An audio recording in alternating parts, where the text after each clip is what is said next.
India's climate diplomacy is definitely entering into a new phase of maturity and influence.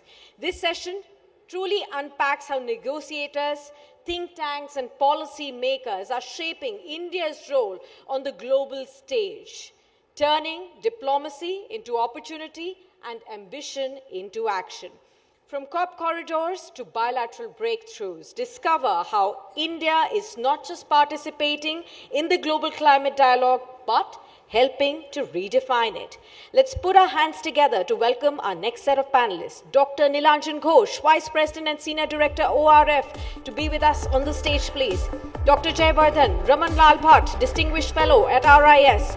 Mr. Vaibhav Chaturvedi, Senior Fellow, Council on Energy, Environment and Water. Let me also invite on stage the moderators, Shailendra Bhatnagar, Chief Analyst and Editor for Markets Business Today, and Karishma Sudani, Special Correspondent, Business Today Television. The stage is yours.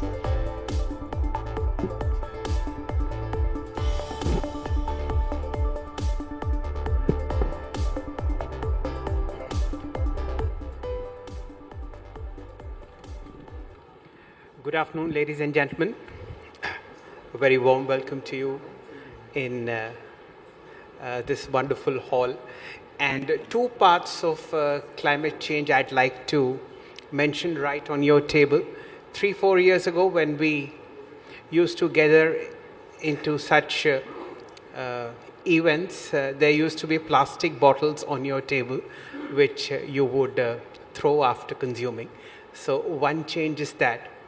Secondly, we've had perhaps one of the best months as far as May is concerned. I think it's the best in the last maybe 100 years. So that's climate change upon us. And we are about 150 crore people. So whatever benefits that happened while discussing climate, India is either the biggest beneficiary or the worst hit. We are also an agrarian society. So we are either the largest consumer of an agricultural product like wheat, rice, pulses, fruits, or the largest buyer. In any case, whatever happens on climate impacts us immeasurably. We have a wonderful panel, ladies and gentlemen, Dr. Nilanjan Ghosh, Dr. J.R. Bhatt, and Dr. Vaibhav Chaturvedi, and we'll be discussing the diplomacy of climate winning the global green game. I'll start with you, Dr. Nilanjan Ghosh. I just wanted to understand, how do you see India balancing its responsibilities as far as climate change is concerned and its aspirations to be at least the second largest economy globally? Well, the trade-off always exists, and this is a pretty much of a tradition that there has been the trade-off between growth and environmental concerns. Now let's face it, how have economies grown? First of all, climate change is actually the cost of growth, and we have ignored that. So from that perspective, if I put this, essentially climate change is not merely an environmental problem, it's a developmental problem. It emerged from the forces of development because of humans' unbridled aspirations or ambitions to grow. It affected the environmental channel, and finally it's going to affect the long-term developmental aspirations. All the indicators, suppose whether it's health, whether it is education, whether it is, suppose, say, environment, every bit of it. So the biggest challenge for any emerging economy, or India, suppose, because we are talking in terms of the Viksit Bharat 2047, that is, we want to be a developed nation by 2047. Now, what is the characteristic of a developed nation? Is it only per capita GDP? We have to come out of this reductionist, myopic notion of development. So we have to talk in terms of inclusivity, that is equity and distributive justice. We have to talk in terms of social security, which is a characteristic of developed nation. We have to talk in terms of sustainability. So we need climate resilient growth, right? So from that perspective, there are various issues of distributive justice that need to be taken care of, because climate change also affects those. It affects health. It affects the ecosystem. It affects the ecosystem services on which the poor are reliant on. So the big challenge for India right now is that it has to reconcile between what we call the irreconcilable trinity of economy, society, and the environment, or equity, efficiency, and sustainability. And that's how, in fact, once you find a way to reconcile on that, and we have, just as some solutions are there, we talked about regenerative agriculture. That's one of the best interventions that are coming up. In fact, you are ensuring the flow of ecosystem services on the one hand, on the other hand, in fact, sustainable value chains. And over time, you're also talking of productive efficiency in the longer run. You're not looking at things in the short run. So these are the ways, in fact, by way of which India has to think of. Thank you, Dr. Ghosh. Interesting trilogy that you have mentioned of economy, society, and environment.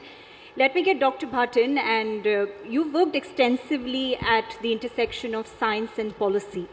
Dr. Ghosh was also mentioning about the need of the hour, which is a climate-resilient economy. Tell me, where do we stand currently when it comes to climate diplomacy? How much work has India done towards it? At the outset, you'll have to hold closer. At the outset, let me begin by thanking the organizers and also greeting the participants who are braving the heat, sparing their valuable time and being with us. And any discourse on climate change must also begin by actually understanding, based on science and evidence, of what is our contribution to climate change as a nation. So this report card is out. In 2023, the Intergovernmental Panel on Climate Change, it has produced a 6th assessment report, and it says that starting from 1850 to 2019, the whole of South Asia contributed just 4% of emissions. When I say whole of South Asia, it means 24% of human population, and it includes India.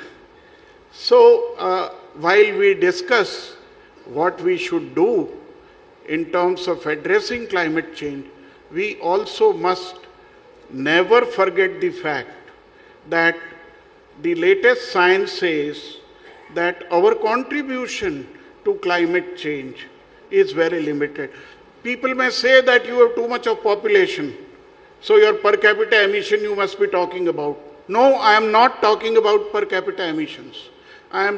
These greenhouse gases, they stack, they accumulate, and it is from 1850 to 2019 that the data sets are available, which says that whole of South Asia, India included, is just 4%. Okay. Dr. Chaturvedi, you have been at the helm of research on net zero, and I must tell this to you and also to our audience. I attended a global aviation summit just early this week where the topic was definitely on how behind we are when it comes to the net zero target. And while 2070 is the year that we are talking about, I'd like to get your insights. Are we on track even for 2070? Great, thank you. Very good afternoon to you all, and thank you for having me here. Very interesting question. Well, of course, many colleagues ask us that India has talked about 2070 net zero. Europe, USA, many of the developed world countries are talking about 2050 net zero. China has talked about 2060 net zero. So why is India talking about 2070 net zero, right? So the answer to this question is in both science and social science, right? So what is the science part here? Well, the climate debate is not about annual emissions. This debate is about the stock of emissions in the atmosphere. So what Dr. Bhatt talked about, that historically, also India's emissions have been very low, but that's historically. Even if you look at China's 2060 net zero and how much emissions cumulatively it will happen, it will give in the future, in the next 30 years, and India, what it will do till 2070, India's emissions are half of China's emissions. So it appears to you could say, colleagues who are not in this technical field, that China's net zero years is 10 years ahead of India, but even after that, the base is so high that their cumulative emissions are double that of India. And for Europe and US also, their emissions, even they have 2050 net zero, their cumulative emissions are actually higher than India. So this is the science part. What we are bothered about is not the year. We are bothered about cumulative emissions. That's where India is actually very low. which is great. What is the social science part, right? So the social science part is, imagine if India had to advance its net zero year to 2050, right? We are talking about drastic emission mitigation in a very fast growing economy. The context is completely different compared to China, where economy is tapering, compared to US and Europe, where the economic growth rates are very low.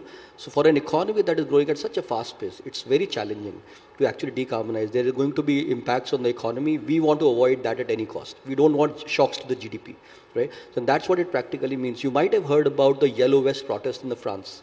I don't know, you might have heard about it.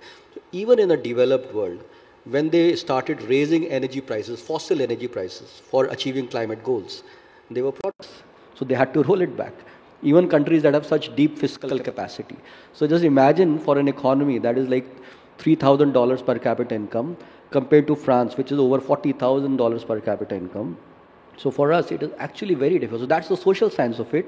It's not so easy to just say and do it. It is going to impact the society, the economy, and we actually don't want to do it. So we were one of the first think tanks in India which said, after all the scientific research, that 2050 is no-go. 2070, that is ambitious for India, yet achievable. So just because it is 20 years later, please don't conclude that it is less ambitious. It is a lot more ambitious than many, many economies of the world. Thank you. Let me come back to you again, Dr. Ghosh. It's often said that, each year you require something like $1.3 trillion till about 2030 to at least meet or match the climate goals that industrialized nations and developing nations have set for themselves. One, how do we arrange for this funding? And, is climate change almost free when you look at the mitigation part as also the aspirational part? Where do you stand in this debate? Definitely there is a huge gap between what we need and what we are able to mobilize in terms of funding. And the gap becomes even more stark if you look at the adaptation financing gap, because every year UN also comes up with this adaptation financing gap report. Last year, in fact, the world was able to mobilize something to the tune of 34 billion US dollar, whereas the annual target has escalated to 424 billion US dollar. So think of this gap. It's almost 12 times. Now, this is the whole problem with adaptation financing. Now, as far as mitigation financing is concerned, well, there is a gap, but even then we find that there are a host of projects that are coming up, especially in the context of renewable energy and also in certain cases nature-based solutions as well. Now the problem is that if you look at most of the portfolio of most of the development financial institutions, including the Asian Development Bank or the World Bank or whatsoever, including the African Development Bank, you will find that this financing portfolio is clearly biased in favor of mitigation projects.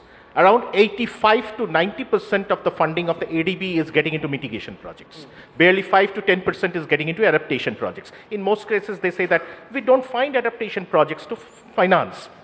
Now, the problem is not that they don't find adaptation projects to finance. What they don't find is a clear, perceptible ROI, a return on investment. Now, when we look at return on investment, we are merely looking at the financial or the economic rate of return. Whereas it has now clearly been proven in many of the studies, which have also been conducted at ORF, I think Vaibhav has also conducted a few, maybe at CEW, whether if they are looking at adaptation. But definitely we find that there is clear evidence that you put in $1 in adaptation projects, the return in 10 years will be $4.1.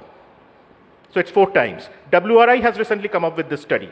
Now this return is not a private economic rate of return. This is a social rate of return. Because you are putting in climate adaptive agriculture, climate adaptive, say, infrastructure, or suppose, say, dealing with healthcare or whatever. Now, what happens is this, most of these adaptation projects result in the form of public good. That is, say, I'm putting in infrastructure, say, around the coastal regions. It is going to help me protect properties, protect, suppose, a human life or whatever. So naturally, I'm counting on those returns, right? And if it affects all. So the private rate of return is missing, but the social rate of return is much there. Now, how do you really create a market for adaptation, which is actually missing? We have a market for mitigation. And for that, we need to bring in these numbers in place that, see, this is how, in fact, there's a return. Second is you have to bring in fact, philanthropy, which is largely missing in this game. And I give you one example, and let me end this here for the time being, that the global private wealth today stands at 454 trillion US dollar. If I can mobilize 1% of that for climate change, not merely climate change, I can mobilize 4.5 trillion US dollar annually, that will cover my entire SDG financing gap. This is slated to increase to 627 trillion US dollar by 2027. I can mobilize 1% of that, 6.3 trillion US dollar. That will cover my entire development financing gap. Dr. Ghosh, it's a follow-up question and a quick one before I go to Dr. Bhatt. You have led the Think 20 group when yes. The G20 was with us during our presidency in New Delhi. What were the challenges then, and have we made progress since then on the road to Brazil? See, the Think 20 group essentially came up with a communique as well, which talked about, and that was also reflected in the G20 leaders declaration as well, G20 India leaders declaration, that talked about a host of important financing instruments, including SDG bonds, SDG credits, something in those lines, which can be introduced by some of these governments. Now, of course, it's only been 2 to 3 years, but the fact remains that, see, it was only the G20 India which proposed this. We didn't find that this is getting echoed by the next presidencies. So the challenge, of course, remains because different nations, now that we are getting out of, I mean, this time we are only having the last developing nation, next time it's going to be US. They're going to have a completely different priority altogether. So the developing nation or the emerging nations' concerns are, when it comes to climate, are different than that of the developed nations. On this climate front, Dr. Bhatt, what do you have to say? What is going to be India's key ask at at the upcoming COP? Because you've been at more than 90 such diplomacy discussions in your career. Thank you. That's a very interesting question. But let me also say a line about net zero question and the adaptation. So picking up the thread from what Mr. Ghosh said on adaptation, we must not forget that adaptation is our overriding priority and overwhelming concern. Everything else is subsidiary. Adaptation is most important for us. That's a short answer, but I just wanted to contextualize. The net zero, we should also remember, why is world asking net zero only in emissions? What about net zero hunger? What about net zero poverty? What about net zero malnutrition? These all are important. They made SDGs for that. So you had MDGs. I'm digressing a bit, but let me say this. As soon as you formed the United Nations, you had the development decades. It did not work. Then you had MDGs. MDGs were 8. They did not work. You had Aichi targets, 20 of them for biodiversity. They did not work. You have now the Kunming-Montreal biodiversity global framework, and now you have the SDGs. So where is the finance? The question that you were asking in this session and the previous sessions. Where is the adequacy of finance in scale, scope, speed? Where are the new and additional resources from the international community? See, if somebody is saying that one single country will solve the global collective action problem of climate change, that is wrong. It's a global collective action problem. And what are we doing in terms of climate action? You see, we are separating our emissions from our economic growth. There is no sector of economy today in India where we are not separating the growth from the emissions. And internationally, apart from these the resolute domestic actions, what are our international actions? The ISA, the CDRI, Coalition for Disaster Resilient Infrastructure, and the Global Biofuel Alliance. These are the gifts from India to the world. So on our part, we have been doing well. But what was your question, which we lost in between? The policy? Okay. Yes. Okay. Let me just look at the practical aspect of this discussion. And Dr. Bhatt, this is for you only. All of us in the audience at least are residents of Delhi. And in 1980s, I can tell you this was a beautiful city, an excellent climate, and I have no words to describe what it is today. Is it because of parali burning? Is it because of more cars than we need? Is it because of the number of trees that we've cut, which are, countless? Is there anything that we can do to get back Delhi's climate what it was maybe 20, 25 years ago? You are a doctorate in botany. I'm sure you are the best person on the panel to answer this. So let me answer it like this. You see, you have two tracks. One is climate change. One is local pollution that you are talking about. Both are important. But if somebody advises your country that, look, if you handle your pollution or if you handle your climate change problems, automatically your pollution will also get solved. That's not correct. Both are separate streams. That's a broader point. And what one should do to make it greener, cleaner, I think it is the duty of every citizen to stand up and do his or her bit. Only then we can have proper answers to such broader questions.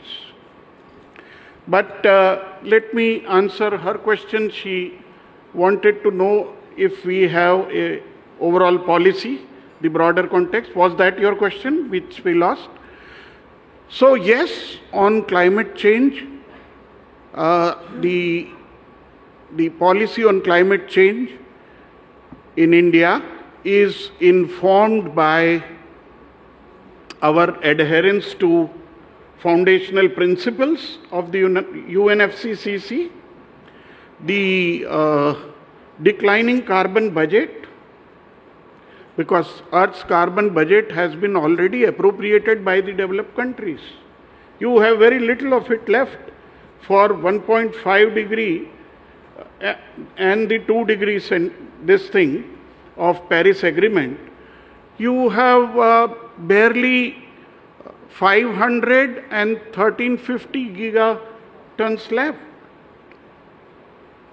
So, as far as we are concerned, our policy, as I said, is informed by the what we have promised, the foundational principles of UNFCCC, declining carbon budget, inclusive growth, and also our civilizational connect. That's how the Prime Minister said about lifestyles for environment. He gave the full-fledged concept on that at COP26. So those are the basic tenets of the policy. Our final question to you, Mr. Chaturvedi, is there anything that the states can do differently than what they are doing now? And actually, do they have anything at all to contribute to this climate change that we are fighting? Sure. So that's a very important question because states are extremely powerful in India. And in terms of the energy decision making, they have a very important role to play. But I'll share two anecdotes, slightly funny ones, but very interesting to make a point, right? So there are a lot of such discussions on climate that have started happening in states. And when you go to a state capital, in all these roundtables on climate, and if you take out the government representatives, more than 90% of the people would have flown in from Delhi. Right? So that's the first time it hits you. The local capacity is so limited to even engage in the climate debate. as compared to, let's say, health or education or other kind of issue, right? Second anecdote, after the government of India announced net zero, many states have started doing their own net zero pathways. CW is involved in many of them. So this happened thrice. So when I was making the first presentation with many state departments on net zero, after half an hour of making the presentation, suddenly when questions started coming, and I realized that I'm talking about greenhouse gas emissions. The state government guys are thinking local pollution. That's exactly how we talked about, right? And as Dr. Bhatt said, the way to approach these two problems, they are linked, but still they are very different. Local pollution is a very different problem. It is not because of greenhouse gas emissions. Climate is a greenhouse gas problem. So what hits you, and why that is the case, because in state governments, the state government representatives for the last 50 years have been engaging in what? They have been engaging in water pollution, mitigating air pollution, which is what you talked about, and conservation efforts, which is forest or biodiversity conservation. They have never engaged with the climate debate. This is the first time after net zero announcement of the Prime Minister that they're actively engaging. So there's also something called the State Action Plan on Climate Change. That was just done by the Department of Environment. There's not really a broad-based understanding within the state. Right, but sir, after net zero, a lot of this has started happening. So right now what states need to do, and what we are helping in the many states, is at least try to understand what this climate debate is all about. And what do you need to do to achieve these goals of the net zero? And we are trying to build a base, hopefully, when they understand this a lot better, the policies that they create for mitigating, that they will be in the right direction, so to speak. Thank you. Right, ladies and gentlemen. Yeah, sure. So I just thank you for this 1 minute. I just wanted to come again and say that climate change is not a 50-meter race or a 100-meter race that you can run fast and win. It is 5,000, 10,000 meter marathon and much more. And that we should be very proud that we are pulling as a country far more than our fair share in tackling this menace of global climate change. And our civilizational connect, I want to end with this from my side, is about Earth is our mother and we are her children. How beautifully this has been said in the Atharva Veda. Mata Bhumi Putro Aham Prithivyaha. That is what our civilizational connect is. That is what we are. Thank you. Thank you, ladies and gentlemen. It was a wonderful panel, and I'm sure everybody gauged a lot more than what was actually said. Let's hope that both climate change and local pollution gets sorted out as quickly as possible, especially for Delhi. Thank you, and a round of applause for the speakers, please. Thank you, everyone. May I please request all the panelists to stay on the stage while I invite Mr.